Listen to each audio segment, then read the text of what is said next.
Merci Bouba. Mesdames, Messieurs, bonsoir. Bienvenue sur ce plateau. Nous recevons l'ex-ministre de la Communication centrafricain, ex-porte-parole du gouvernement. Il s'appelle Georges Adrien Poussou. Bonsoir, Monsieur le ministre. Bonsoir. Vous êtes à Dakar pour parler de la situation dans votre pays. Vous êtes très préoccupé par cette situation. Jusqu'à quel niveau ? Écoutez, comme l'ensemble de la communauté nationale, mais aussi de la communauté africaine, je suis gravement préoccupé par le climat de violence meurtrière qui secoue depuis quelques jours Bangui. Beaucoup de morts. Et qui a eu beaucoup de morts, vous le soulignez. Beaucoup de morts dues à l'irresponsabilité de certains hommes politiques qui ont cru et qui ont fait le pari, je dirais odieux, d'instrumentaliser certains de nos compatriotes qui sont faibles d'esprit pour jouer sur le calendrier électoral et jouer sur le calendrier, je dirais, sur le délai imparti à la transition en cours. C'est pour cela que nous avons décidé, nous autres responsables politiques centrafricains, de solliciter l'appui, le concours et les conseils de certains pays africains, d'où ma présence au Sénégal. Oui, et vous avez rencontré d'autorités sénégalaises, un message au président de la République, Macky Sall, entre autres. Comment ça se passe déjà avec ces différentes personnes que vous avez rencontrées? Écoutez, j'ai été, on va dire, surpris par la grande connaissance de la situation centrafricaine, par les autorités sénégalaises, du moins celles que j'ai pu rencontrer.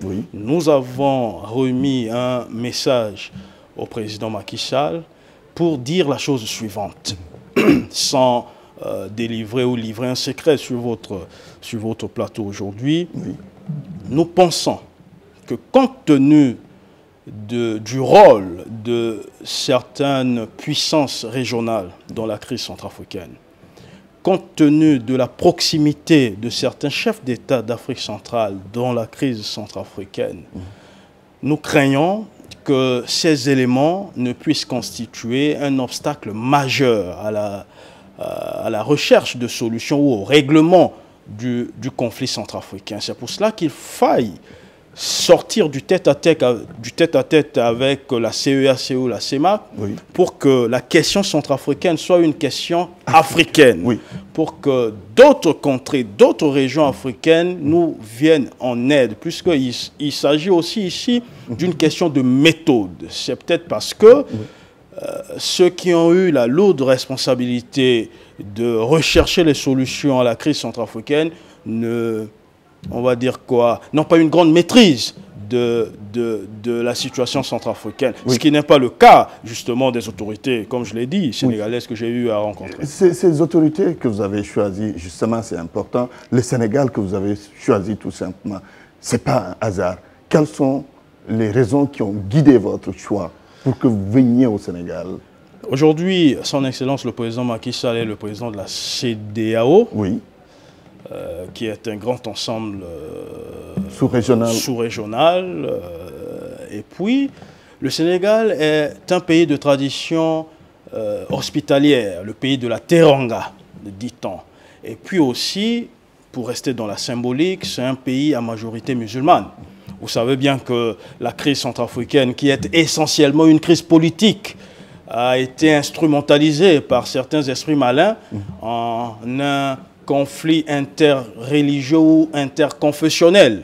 Donc, compte tenu du point de vue même des symboles, le Sénégal a les moyens, en tout cas, de contribuer à un niveau assez élevé au règlement de cette crise. Oui, et justement, le Sénégal offre quand même une belle image avec la cohabitation entre musulmans et chrétiens dans notre pays.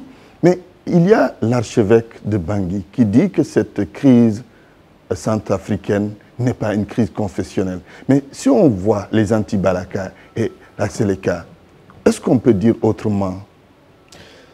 Bien sûr, il s'agit, moi je souscris entièrement à ce qu'a pu dire l'archevêque de Bangui, Monseigneur Nzapala Enga. Oui. Je l'ai dit, je le répète, au risque de paraître ridicule, mais je suis tout à fait sérieux et tout à fait grave sur votre plateau.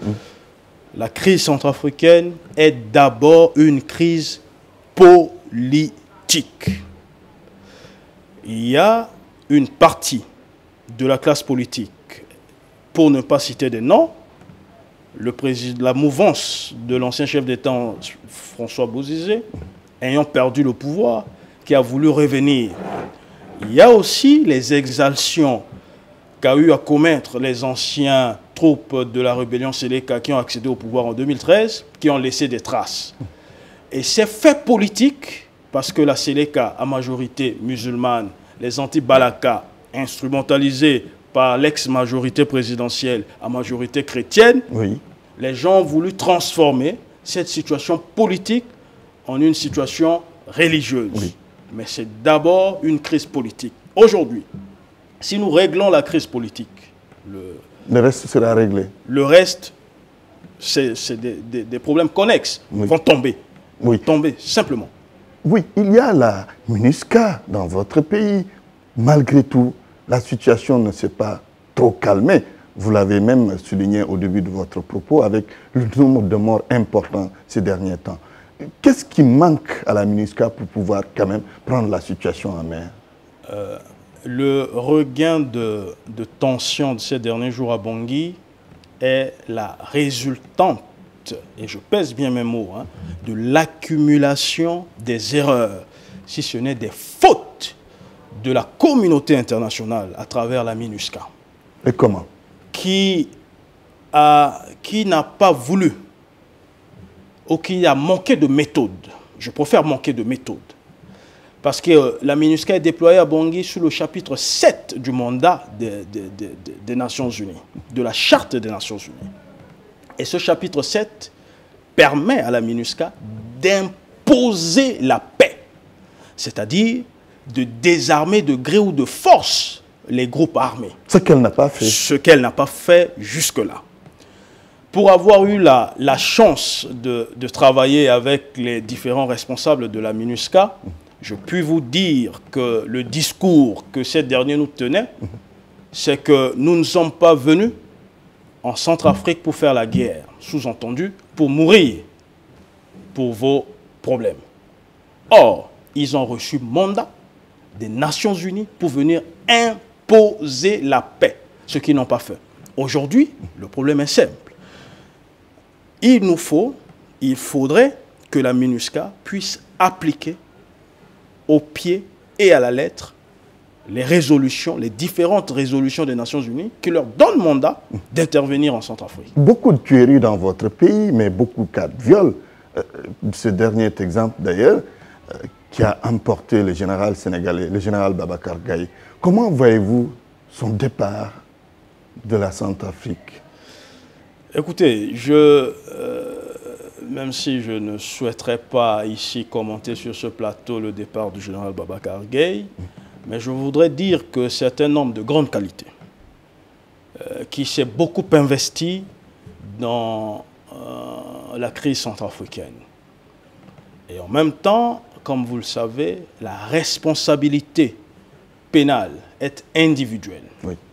Ce n'est pas parce que quelques brebis galeuses au sein des troupes de la MINUSCA ont eu à commettre des crimes, mais des crimes graves, qu'il faille jeter le bébé avec l'eau du bain, c'est-à-dire rejeter tout ce que le général Babacar Gaye a pu faire pour trouver des solutions au conflit centrafricain.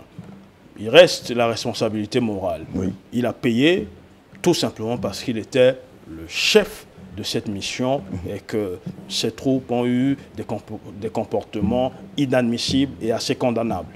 Alors, nous allons parler justement des solutions possibles, solutions à cette crise centrafricaine. Certainement, il en existe. À votre avis, quelles peuvent être les solutions de sortie de crise? Écoutez, il nous faudrait sortir de la transition en cours. Qui est déjà longue de 2 ans. Absolument. une transition n'a pas vocation à s'éterniser. C'est d'ailleurs pour cela que ceux qui, à Bangui et ailleurs, aujourd'hui font des messes de minuit, ceux qui, à Bangui et ailleurs, complotent, comme ce qui s'est passé récemment, pour qu'il y ait une troisième transition, se trompent et se trompent grassement. Il nous faut doter notre pays des institutions ayant l'onction du suffrage universel et qui auront la légitimité nécessaire d'aller aux Nations Unies et d'exiger des Nations Unies la levée de l'embargo, par exemple, qui frappe les forces armées centrafricaines. Aujourd'hui, comme vous le savez, la République centrafricaine n'a pas d'armée. Oui. Et sans armée, on ne peut pas procéder au désarmement des groupes armés. Et penser aujourd'hui qu'il appartient exclusivement à la MINUSCA ou aux troupes onusiennes de procéder au désarmement des groupes armés, au désarmement intégral des groupes armés avant d'aller aux élections est illusoire. Il nous faut aller aux élections, bon an, mal an, en bâclant, je pèse mes mots, je suis grave, en bâclant certaines opérations si l'on veut, mais il faut aller aux élections. Parce que si nos compatriotes se sont massivement... Mais là, est-ce que ça ne risque pas d'être grave si vous bâclez le processus? Il nous faut doter le pays des institutions légitimes, des institutions issues des urnes. C'est l'impératif aujourd'hui. Élection inclusive, transparente et libre.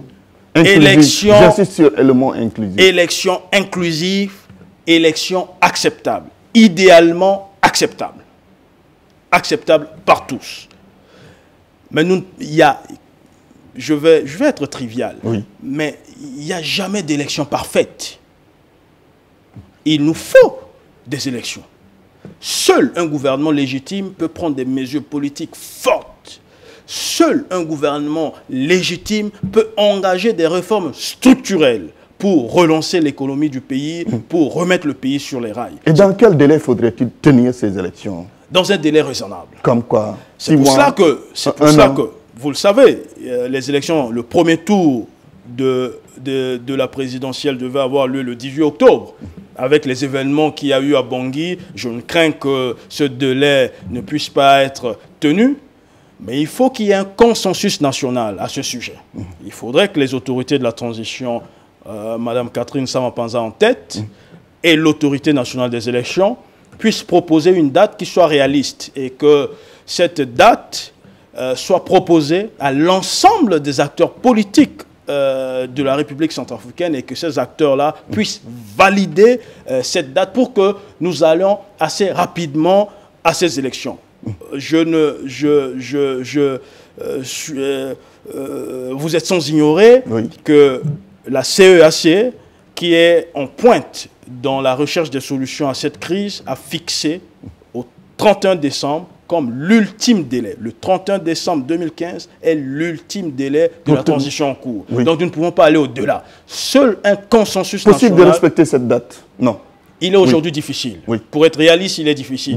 Mais il faut qu'il y ait un consensus national pour que nous puissions reporter de quelques semaines, de quelques mois, la tenue des élections. Mais l'essentiel, c'est d'aller aux élections. Oui, Mme Catherine Samba-Panza, présidente de la transition, comment elle tient le pouvoir? Est-ce que vous êtes satisfait de la façon dont elle contrôle les choses? Personnellement, je ne peux que jeter des fleurs. Vous avez été dans son gouvernement. Je ne peux que jeter des fleurs. J'ai eu à travailler avec Mme Catherine Samba-Panza et je ne doute pas de sa volonté de sortir de la transition. Dernière question. Pourquoi la Centrafrique, est toujours dans une situation politique instable? Ça ne date pas d'aujourd'hui, c'est depuis longtemps. C'est à cause de sa position. Vous savez que la Centrafrique est le ventre mou d'une région à forte turbulence. Il n'y a aucun pays, au risque de froisser nos voisins, il n'y a aucun pays dans la sous-région qui ne soit stable. Citez-moi un seul pays qui soit stable en Afrique centrale. Il n'y en a pas. Le pétrole y est pour quelque chose, certainement? Écoutez, je vous laisse la responsabilité de cette affirmation. Votre opinion là-dessus? Je sais qu'il y a dans cette sous-région un certain nombre de problèmes politiques, structurels, sociaux, économiques à régler. Monsieur le ministre Georges Adrien Poussou, je vous remercie. C'est moi qui vous remercie. C'était un plaisir de vous recevoir sur ce plateau de la télévision Futur Média. Je rappelle que vous êtes l'ex-ministre de la Communication, porte-parole du gouvernement centrafricain et vous êtes à Dakar dans le cadre d'une recherche de solutions à la crise centrafricaine. Merci.